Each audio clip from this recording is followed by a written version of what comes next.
사랑하는 성도 여러분, 오늘 이 요한복음 11장에 오늘 17절과 27절은 긴 말씀의 한 부분을 우리가 다시 따온 것입니다.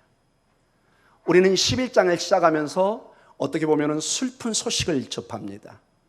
예수님께서 우리 모두를 사랑하지만 특별히 사랑한다는 말을 두 번 쓰면서 사랑했던 가족이 있었습니다.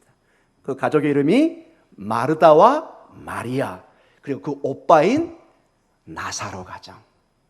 이 가정은 주님께서 특별히 사랑한다는 단어를 사용하시고, 나중에 이제 우리가 다음 주에 우리가 보겠는데요, 무덤에 갔을 때 사람들이 우는 걸 보면서 주님도 함께 눈물을 흘리십니다.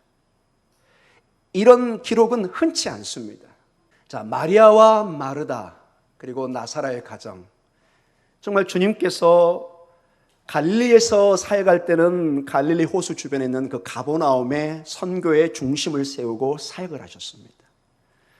그리고 놀랍게도 예루살렘에 오시면서 사역을 할 때는 꼭 들려서 주무시는 집이 있었습니다. 그 집이 베다니에 살고 있는 마리아와 마르다 그리고 나사렛 집이었습니다. 아마 이 가정에 부모님은 안 계셨던 것 같아요. 그래서 오빠가 가장으로서 동생들을 키워오고, 이 두 여동생은 오빠를 거의 부모님처럼 하면서 이렇게 지냈던, 예수님께서는 예루살렘의 사역을 마치고 꼭 늦더라도 한 3km 정도 떨어져 있습니다. 걸어서 꼭 베다니로 내려오셔가지고 그 집에서 묵으시면서 늘 여러분 보통 친구 밥 먹는 사이하고 늘 집에 와서 주무실 수 있는, 잠을 같이 잔다, 이거는 보통 관계가 아닌 거 여러분 이해하시죠? 이건 특별한 관계입니다. 여러분, 한두 번도 아니고 매번 올 때마다 그 집에 편안하니 눈치 안 보고 내가 숙식을 제공받는다, 이건 보통 집이 아닙니다. 제가 이게 설교를 준비하다 보다가 우리 과거의 생각이 이런 일은 주로 하숙생밖에 없었더라고요. 하숙생, 물론 가족은 당연히 자지만은 하숙생, 그것도 돈을 받는 거죠, 하숙생은. 그러나 예수님께서 사역하실 때 그저 주님의 사역에 이렇게 집을 빌려주면서 주님께서 편안하게 사역을 할 수 있는 놀라운 가까운 관계를 맺었던 것을 보게 됩니다. 그런데 여러분, 주님과 이렇게 가깝고 정말 집을 같이 나눌 정도로, 숙식을 같이 할 정도로 중요한 관계였지만은 역시 우리의 인간의 삶에는 마치 바람이 불듯이, 여러분 바다에 가면은 뭐가 치죠? 파도가 치고 바람이 붑니다. 우리의 삶에도 그렇게 주님이 함께 하지만은 이 가정에 어려움이 다가온 것을 보게 됩니다. 어떤 어려움이었죠? 그 건강했던 오빠가 아프기 시작하는데 지금 상태가 매우 위독한 상태. 여러분, 가족들 보면은 이게 대충 약을 먹어야 될 상태인가 아니면 위독한 상태인가는 가족들은 직감적으로 느끼잖아요. 여기 마르다가 맏딸입니다. 큰딸. 마리아는 동생이고, 이제 오빠가 아프니까 큰딸이 가장이 되어서 이 상태에 심각함을 가지고 있는데, 마침 예수님이, 성경에는 베다니가 두 군데가 나옵니다. 이 예루살렘 근처의 베다니와 지금 예수님이 머물고 있는 요단강 건너 다른 나라입니다. 걸어서 한 하루 이틀 정도 걸릴 수 있는, 저쪽에 와 계시다는 걸 듣고 평상시 관계 때문에 빨리 우리 같으면 전보를 치듯이 사람을 보내서 얘기합니다. 선생님, 예수님, 우리 오빠가 매우 심각합니다. 빨리 와주세요. 여러분, 마르다는 무엇을 기대했을까요? 그 얘기를 듣자마자 헐레벌떡 그 전보 친 사람과 같이 올라와 주기를 바랐겠죠. 그런데 실질적인 결과는 어떤 결과가 나왔죠? 이틀을 가지 않습니다. 이틀을. 이 얘기를, 이 급한 소식을 들음에도 불구하고 이틀을 가지 않습니다. 그리고 지금 여러분 요한복음 11장 17절을 한번 읽어보세요. 이틀뿐만 아니라 지금 며칠이 지체된 거예요. 17절 같이 읽습니다. 예수께서 와서 보시니 나사로가 무덤에 있은지 이미 나흘이라. 나흘이 며칠이죠? 4일이 지났습니다. 여러분, 지금 이 더위에 지금이야 여러분 우리의 시신을 영안실에 아니 병원에 다 처리하기 때문에 전혀 부패 걱정이 없습니다. 근데 여러분 40년 50년 전에 시골에서 저는 그걸 많이 경험했습니다. 장례가 치러지면은 매우 심각합니다. 이 한여름에 아무리 소독을 하지만 뭐가 날까요? 냄새가 나기 시작합니다. 이 날씨에는 반드시 바로 부패하게 되어 있습니다. 이스라엘은 말할 것도 없습니다. 이스라엘 여름 날씨가 이보다 더 덥다고 생각하시면 됩니다. 매우 덥고 죽는 그 순간부터 몸이 부패해서 냄새가 나서 이스라엘은 그래서 죽으면 법이 바로 무덤으로 가야 됩니다. 지체하지 않아요. 왜? 심각한 건강에 그 가족과 주변에 영향을 줄 수 있기 때문에 바로 썩은 냄새가 바로 납니다. 바로 시신을 배에 싸매서 바로 무덤으로 가져가야 되는. 지금도 예외가 없습니다. 그래서 이스라엘의 장례는 1일장입니다. 끝나면 바로 가야 되는. 벌써 죽어서 지금 무덤에 나흘을.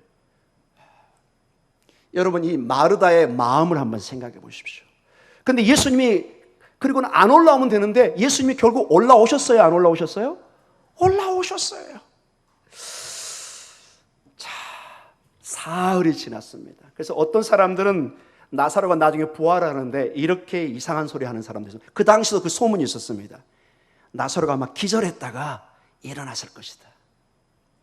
여러분 성경에 우리 병원에서 말하는 코마 혼수 상태 아닙니다. 이건 완전히 죽어서 냄새가 날 정도로 몸이 이미 죽은 몸입니다. 그래서 이 나사로는 정말로 죽은 겁니다. 정말로 죽었습니다.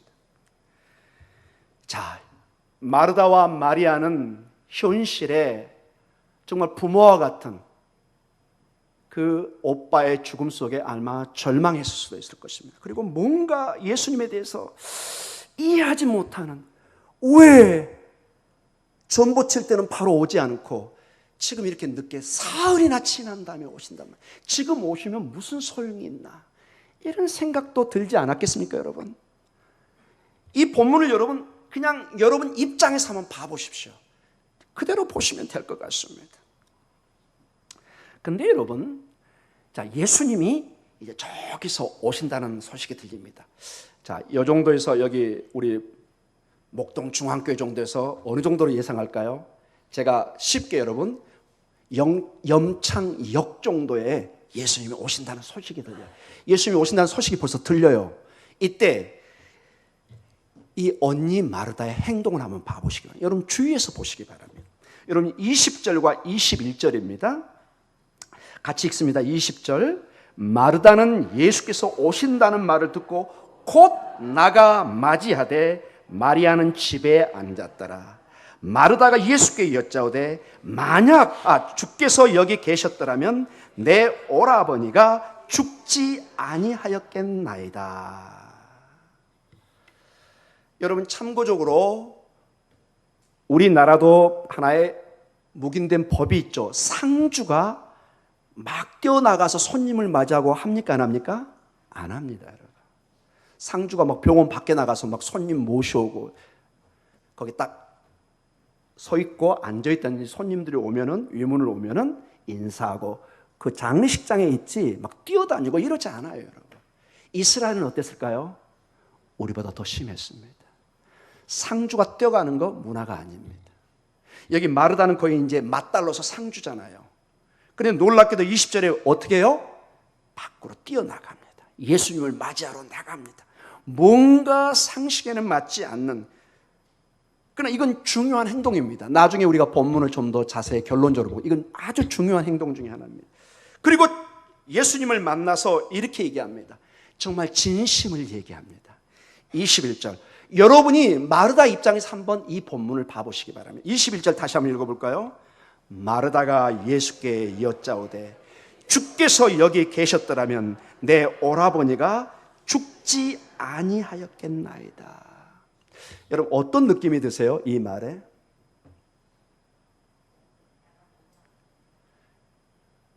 아쉬움이 안 보이세요, 여러분?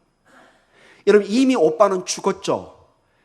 근데 주님이 일찍 오셨더라면 내 오빠가 살 수 있었다 없었다? 있었을 거라는 가능성. 그러나 현실은 내 오빠는 죽었고 예수님은 4일이나 늦게 왔어요. 이 말에는 강력한 어떻게 보면은 예수님에 대한 깊은 뭐라고 표현할 수 없는 예수님, 우리가 그렇게 가까이 지내셨고 우리를 사랑했고 예수님이 사랑했던 나사로 우리 오빠 아니었습니까? 제가 사람을 보내서 부를 때 왜 일찍 안 오셨어요? 어차피 오실 거 왜 좀 일찍 안 오셨어요? 주님이 여기 계셨더라면, 일찍 오셨더라면 내 오빠가 안 죽었을 텐데. 저는 나중에 보면 마르다가 믿음이 없는 게 아니에요. 이미 마르다와 이 가족은 예수님과 함께 있으면 예수님이 기적을 행하는 거, 눈먼 자를 뜨게 하고 4,000명, 5,000명을 먹이는 거 이게 다 알고 있어요. 이 능력이면은 내 오빠가 살 수 있다 없다, 살 수 있다는 것을 알고 있었단 말이에요. 왜 그 능력을 내 가정에, 내 오빠에게는 안 보여주세요? 그렇게 가까이 지냈는데, 그렇게 맛있는 거 많이 들었는데, 제가 이건 붙인 겁니다. 죄송합니다. 이거는 그냥 제 사족입니다. 여러분, 손님이 오실 때 이렇게 맛없는 거 여러분 주세요? 귀한 손님이 있어요. 제일 그냥 고기국 뭐라고 해야 되나요? 어두침미라고 여러분 머리만 똑딱하지 그것만 들으세요? 여러분 아니죠. 여러분 살있는 거 일부러 드리고 여러분이 생각하는 그대로입니다. 아마 예수님과 제자들에게 최선을 다해서 베풀었을 것입니다. 주님, 제가 의역합니다. 저 서운합니다. 제가 저번 주에 얘기했죠. 교회에서 제일 무서운 마음 중에 하나가 뭐라고요? 섭섭증. 이것 들면요 괜히 은혜 안 돼요. 여러분 아무리 아멘을 하고 싶어도 안 된다니까요. 여러분. 지금 이 언니 마르다는 솔직히 이 본문 21절을 여러분이 그대로 여러분이 생각하고 내 오빠 죽었어요. 차라리 안 오면 그만인데 올라왔어요. 늦게. 마르다의 마음이 뭐라고요? 서운합니다. 왜? 정말 필요할 때는 안 오시고 지금 늦게 장례식 음식 먹으러 오셨어요? 이런 거 아닙니까, 여러분? 여러분 봐보세요. 앞절에 여러분 저기 19절 이미 장례가 치러지고 있어요. 여러분 19절 한번 읽어볼까요? 많은 유대인이 마르다와 마리아에게 그 오라비의 일로 위문하러 왔더니. 여러분 여기나 우리나 그때나 장례식에는 음식을 차려놓습니다. 여러분 21절에는 많은 아쉬움이 담겨져 있습니다. 예수님에 대해서는 굉장한 신뢰를 가지고 있고 특별한 관계. 여러분 우리 관계에서도 그렇죠. 여러분 한 번 보고 말 사람이면 별로 상처 안 받습니다. 왜? 볼 사람이 아니니까. 그러나 늘 가까이 했던 가족들, 가까운 사람들이 어려움을 당하면 굉장히 그 관계가 어렵습니다. 여러분. 더 섭섭해요. 더 마음에 상처가 옵니다. 내가 부은 정성의 시간이 얼마인데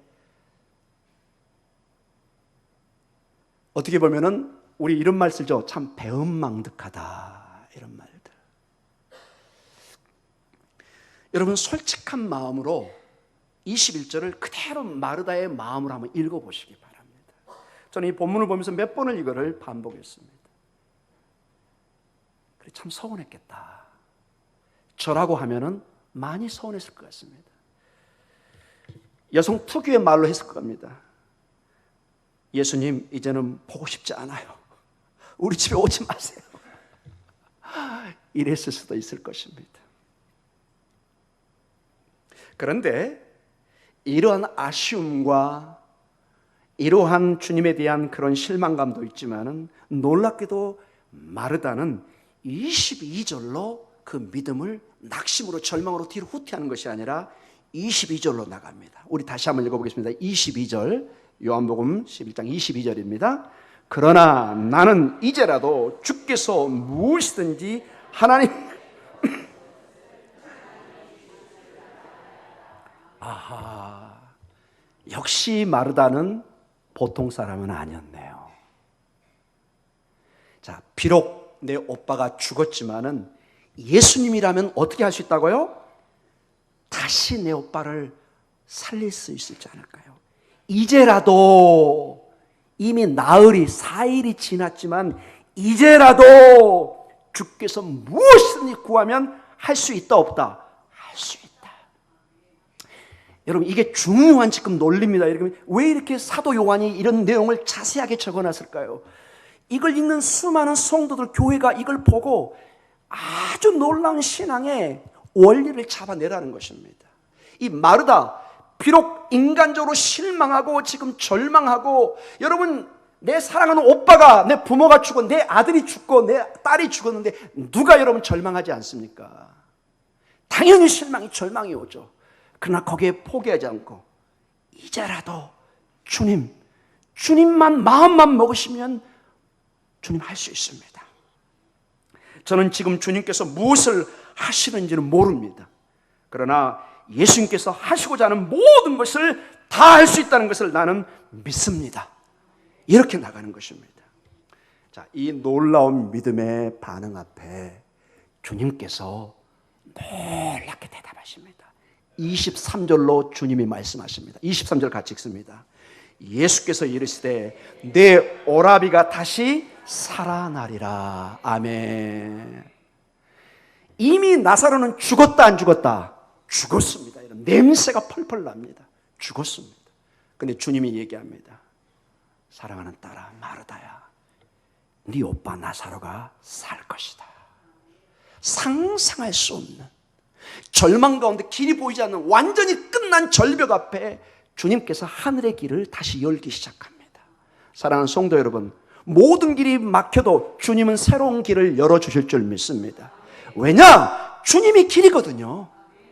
주님이 길이기 때문에 얼마든지 새로운 길을 주님은 만들 수 있어요. 여러분과 저는 못 만들지만 주님은 I am the way, the way. 오직 그분이 유일한 길이라고 말씀하고 있습니다. 그분이 길입니다.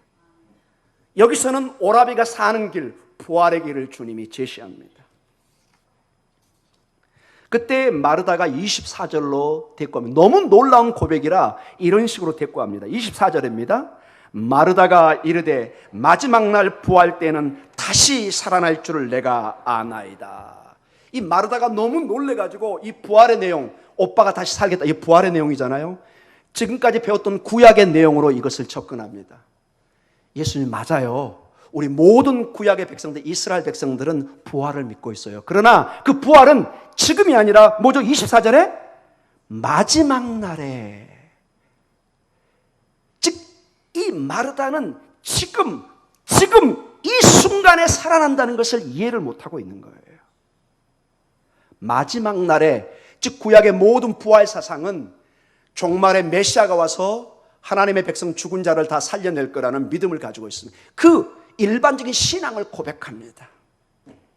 아마 우리도 이런 대답에, 주님의 대답에 아마 도저히 믿어지지가 않을 것입니다. 그때 주님께서 그 유명한 말씀 25절과 26절에 주고 있습니다. 우리 25절, 26절을 같이 읽습니다. 예수께서 이르시되 나는 부활이요 생명이니 나를 믿는 자는 죽어도 살겠고 무릇 살아서 나를 믿는 자는 영원히 죽지 아니하리니 이것을 내가 믿느냐. 아멘. 자, 여기서 그 중요한 말씀, 나는 뭐뭐이다를 말씀하십니다. 나는 길이요, 나는 포도나무요, 나는 생명의 떡이요, 생명의 물이요, 이런 것처럼 이건 지금 요한복음의 5번째 오직 하나님만 쓸 수 있는 용어를 쓰고 있습니다. 그런데 중요한 게 나는 뭐라고요? 부활이요. 그 다음에 원어는 또 하나 더 들어갔습니다. 나는 생명이요. 그러니까 나는이란 말이 한국말은 동일하기 때문에 하나 뺐는데 실질적으로는 나는 부활이요, 나는 생명이니, 이 말입니다. 뭔가 지금 마르다가 생각하는 유대인들의 생각과 다른 것을 얘기합니다. 사랑하는 성도 여러분, 오늘 예수님께서는 이 말을 가만히 한번 들어보시기 바랍니다. 나는 사람들을 부활시킬 수 있다. 너의 오빠도 부활시킬 수 있다. 그 능력 때문에 나는 생명을 가지고 있다.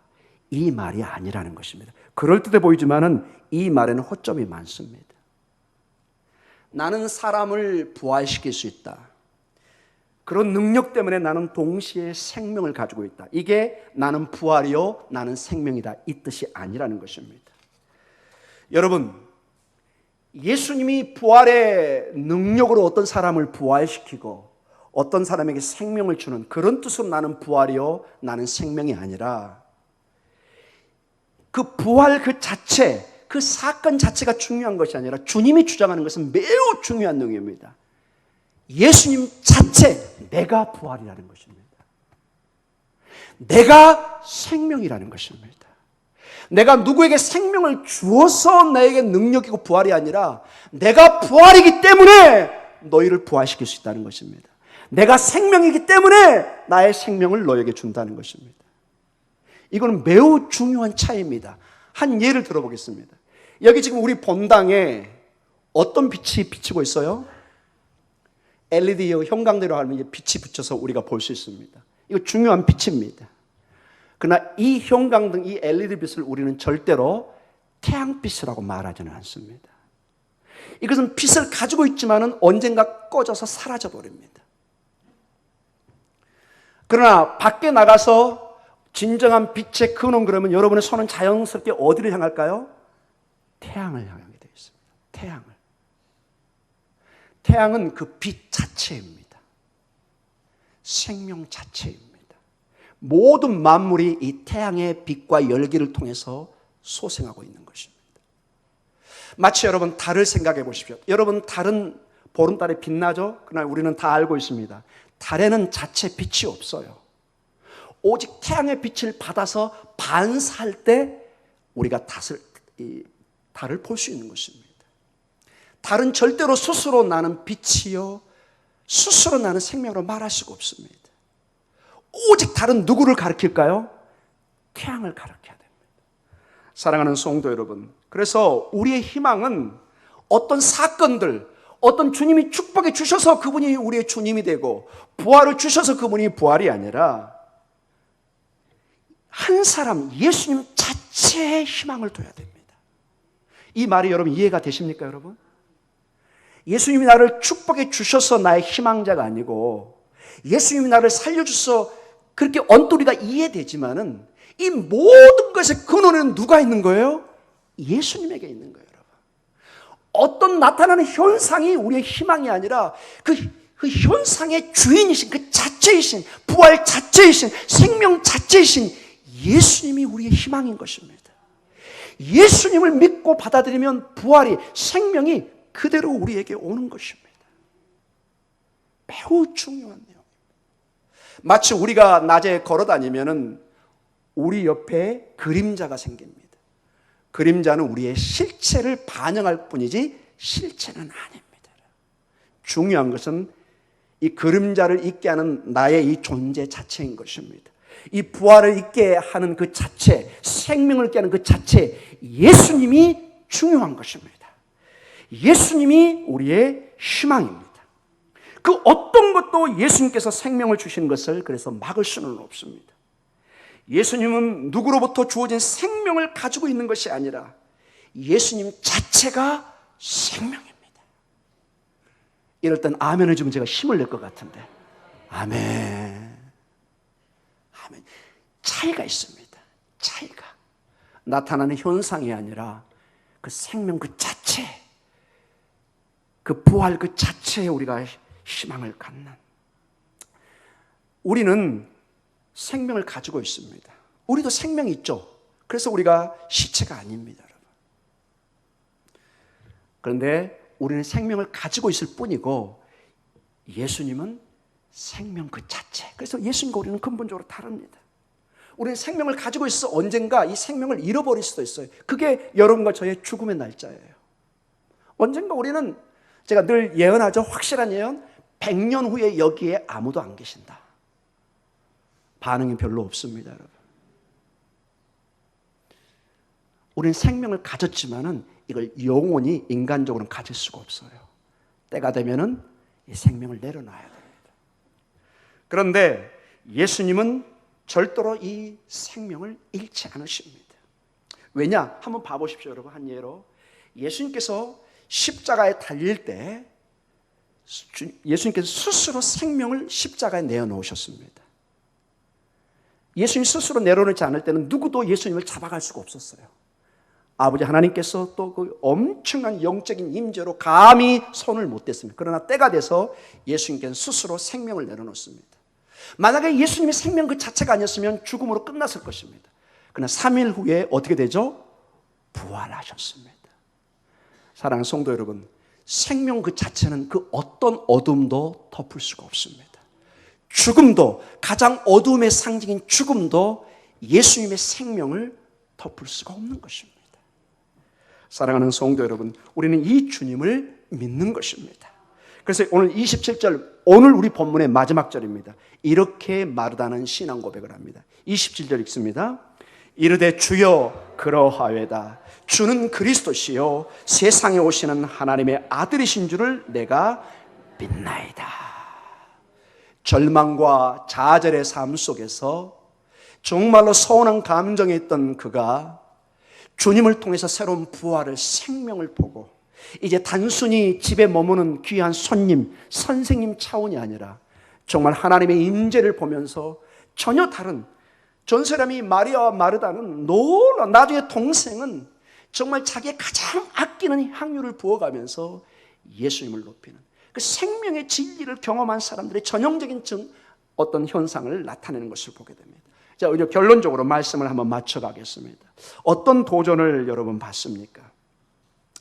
자, 제가 21절이 좀 중요하다고 그랬죠? 21절 오늘 요한복음 21절 다시 한번 읽어보겠습니다. 21절입니다. 마르다가 예수께 여짜오되 주께서 여기 계셨더라면 내 오라버니가 죽지 아니하였겠나이다. 자, 우리말에도 번역이 잘 되어 있습니다. 약간 조건절이 되는데 아예 조건절을 넣어주시기 바랍니다. 확실하게. 마르다가 예수께 여짜오되 만약, 이 단어를 꼭 넣어주십시오, 여러분. 이래야 이 본문이 확실해집니다. 이 본문은 원어에 분명하게 조건이 나와 있습니다. if, 영어 표현 if, 가정법이 나와 있습니다. 만약에 예수님이 여기에 계셨다면 내 오빠가 죽지 않았을 텐데, 만약에 제가 얘기했죠. 이 단어를 쓰면서 정말 아쉬운, 조금만 일찍 와셨으면, 제가 보낸 그 메신저에 그 사람의 소식을 듣고 왜 바로 오지 않으셨어요? 그런 아쉬움과 간절한 마음이 있습니다. 근데 여러분, 이거를 제가 한번 기도로 한번 연결해 보겠습니다. 기도라는 결국 하나님 앞에 우리가 나아가서 대화하는 거잖아요. 여러분, 이 마르다가 지금 주님 앞에 심한 어떤 실망감, 아쉬움, 좀 섭섭한 그런 여러 가지 마음이 교차하고 있었을 것입니다. 만약에 예수님이 조금만 일찍 왔으면 뭔가 새로운 일이 있었을 텐데 왜 일찍 오지 않으셨어요? 여러분, 이것을 기도로 한번 적용해 보시기 바랍니다. 우리는 종종 하나님 앞에 기도할 때 하나님, 예수님 앞에 나가서 어떤 불만을 토로하고 솔직한 마음을 표현하는 것을 불신앙으로 생각할 때도 있습니다. 주님, 왜 이렇게 하지 않으셨어요? 왜 제 고민을, 제 눈물을 닦아주지 않으셨어요? 왜 주님 우리 가정에 이런 일을 하셨어요? 이렇게 얘기하면은 굉장히 무엄하다, 이런 말을 들을 것 같은. 사랑하는 성도 여러분, 오늘 이 본문에 이렇게 자세한 마르다의 마음과 이런 표현을 적어놨다는 것은 강력한 기도의 첫 자세를 보여줍니다. 사랑하는 성도 여러분, 첫째, 여러분 예수님 앞에 어떠한 상황 속도 솔직하게 표현하십시오. 솔직하게 여러분 마음을 내어놓으십시오. 주님, 저 솔직히 실망했습니다. 예수님, 저 솔직히 매우 기분 나쁩니다. 도대체 이해를 못하겠습니다. 세상 사람에게 이렇게 얘기하면 두 번 만나기 힘듭니다. 자꾸 안 만나려고 합니다. 근데 예수님은 놀랍게도 이러한 기도를 받으십니다. 여기 여러분 그 어디에 마르다를 내쳤다는 얘기가 있나요? 전혀 그렇지 않습니다. 우리 주님은 상한 심령을 기뻐하십니다. 상한 심령, 솔직한 마음, 주님 앞에 솔직히 얘기합니다. 주님, 제 딸 문제 때문에, 아들 문제 때문에, 남편 때문에, 아내 때문에, 집안일 때문에 이렇게 오랫동안 기도했는데 저 솔직히 실망이 이만저만이 아닙니다. 주님, 뭐 하고 계십니까? 왜 이러세요? 우리는 알아야 됩니다. 하나님께서 우리가 주께 나와 온 마음을 쏟고 어떤 감정이라도 주님 앞에 쏟아내기를 원하십니다. 마르다의 경우를 봐보십시오, 여러분. 그래서 여러분, 베드로전서 5장 7절에 이렇게 말씀합니다. 베드로전서 5장 7절을 같이 한번 읽어보겠습니다. 너희 염려를 다 주께 맡기라. 이는 그가 너희를 돌보심이라. 아멘. 여러분의 근심, 걱정, 절망, 좌절, 주님은 받아주십니다. 주님은 언제든지 받아주십니다. 여러분이 오늘 여기 이 마르다처럼 만약 이 단어를 부정적으로 썼지만은 이거를 기도로 한번 이용해 보십시오. 만약 예수님이 능력이 있다면, 이 얘기는 능력이 있다는 거죠, 여러분. 만약 주님이 부활이요 생명이라면 지금 역사에 주시옵소서, 이렇게 기도하라는 것입니다, 여러분. 아멘이 약합니다, 여러분. 아멘. 오늘 본문이 그걸 요구하고 있잖아요, 여러분. 만약 예수님이 일찍 오셨으면 우리 집에 일이 일어났지 않습니까? 그런 식으로 기도하라는 것입니다. 주님, 만약에 주님이 오늘 이 일을 간섭해 주면 저는 이거 이겨낼 수 있습니다. 이 사업 이렇게 내올 수 있습니다. 기도하라는 것입니다. 주님 앞에 기도하면 절대로 미친놈, 미친 그 소리 안 듣습니다. 여러분, 밖에 나가 세상 사람이 하면은 이상한 맛이 갔네 그럴 수 있습니다. 주님 앞에는 과감하게 솔직하게 얘기하십시오. 만약 주님이 오늘 이것에 축복할 수 있다면 저는 일어설 수 있습니다. 만약 주님이 내 아들 축복해 주면 내 아들 일어설 수 있습니다. 만약 주님이 내 딸 축복하시면 내 딸 일어설 수 있습니다. 주님 역사해 주십시오. 능치 못할 일이 없는 줄 믿습니다. 이렇게 여러분, 이렇게 기도하라는 것입니다. 어떻게 더 자세를 보일까요? 여러분 20절을 한번 봐보세요. 이런 식으로 주님 앞에 나아가라는 것입니다. 20절 같이 읽습니다.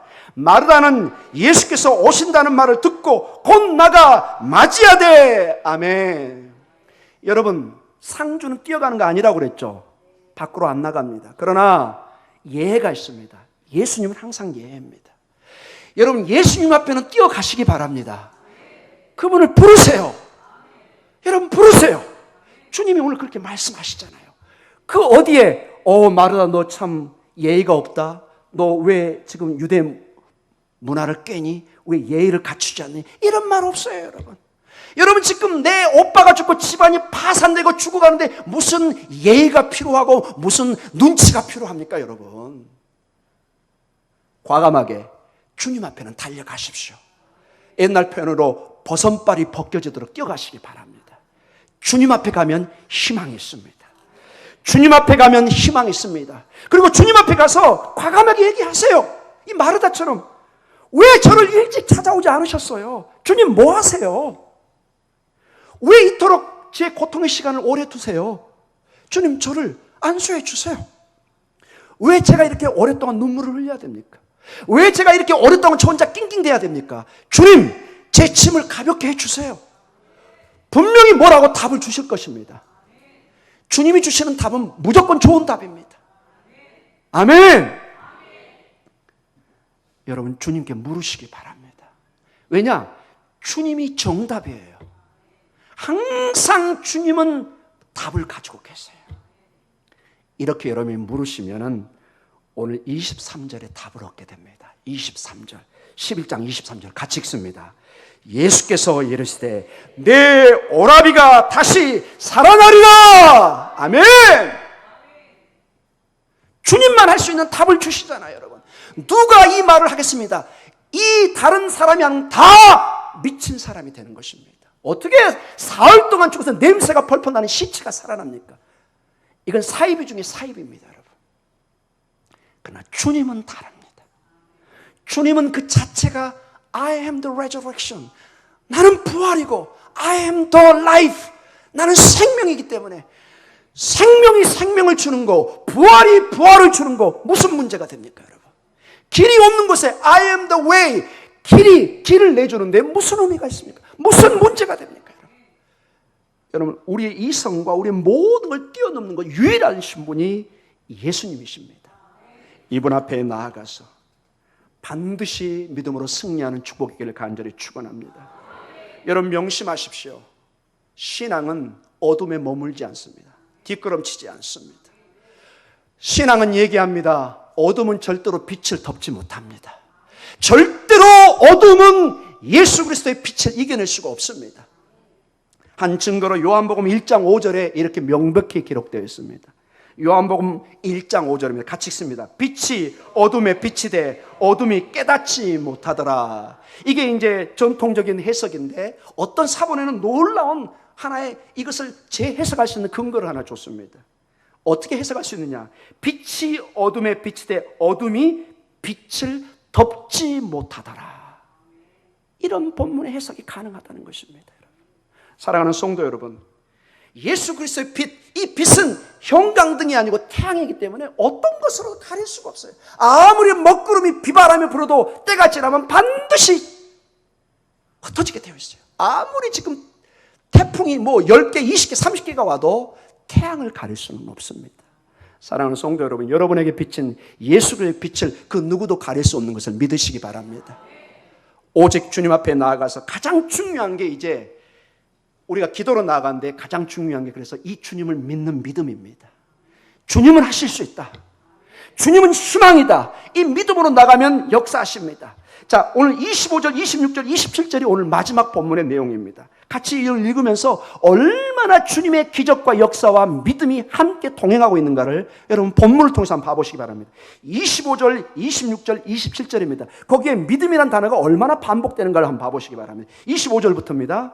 예수께서 이르시되 나는 부활이요 생명이니 나를 믿는 자는 죽어도 살겠고 무릇 살아서 나를 믿는 자는 영원히 죽지 아니하리니 이것을 내가 믿느냐 묻습니다. 27절 우리의 대답입니다. 같이 읽습니다. 이르되 주여 그러하여다. 주는 그리스도시요 세상에 오시는 하나님의 아들이신 줄을 내가 믿나이다. 아멘. 따라하겠습니다. 내가 믿나이다. I believe. 내가 믿나이다. 믿는 자에게 능치 못할 일이 없는 줄 믿습니다. 의인은 믿음으로 삽니다. 이 예수 그리스도의 믿음 속에 여러분은 놀라운 하나님의 역사의 기적을 체험할 줄 믿습니다. 여러분은 일어설 줄 믿습니다. 여러분은 다시 승리할 줄 믿습니다. 왜냐? 이건 우리의 힘이 아니라 우리의 믿음의 근원이신 부활이요 생명이신 예수님 안에 이 놀라운 능력이 있기 때문에 가능한 줄 믿습니다. 아멘. 우리 기도하겠습니다.